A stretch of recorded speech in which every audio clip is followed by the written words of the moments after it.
The idea for me to do online CBT,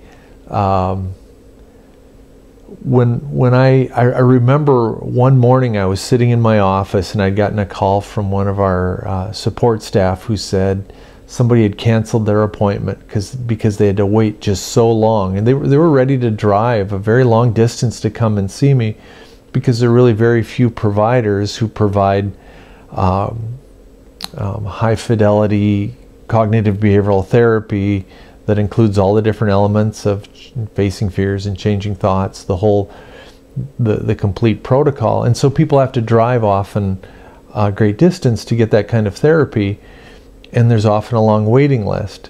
And so I remember this one morning where I'd gotten the phone call that somebody canceled, the wait was just too long.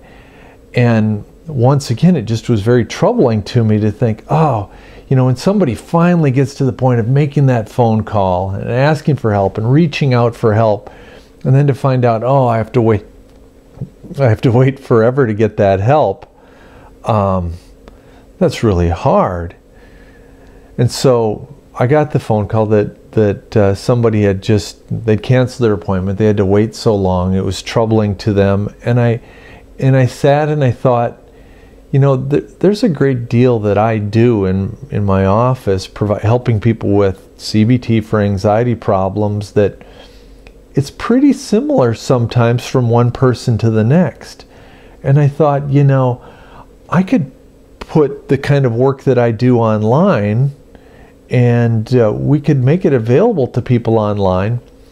I then started researching and looking into what was out there, and I, lo and behold, learned in my literature review that there's been a great deal of research that's been done to help people with CBT using computers, not always online, but using computers. It's been done before, but it hasn't been made available to the masses. It's often, the research has been done in universities and research settings, but then not really put out there, even though it's been working and helping people.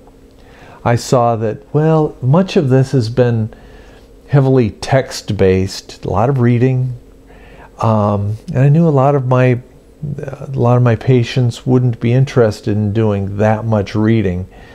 And so it occurred to me very quickly that we could make it more than just reading. We could make it interactive, and we could people could learn the basic tools, CBT for helping social anxiety or other anxiety problems or depression.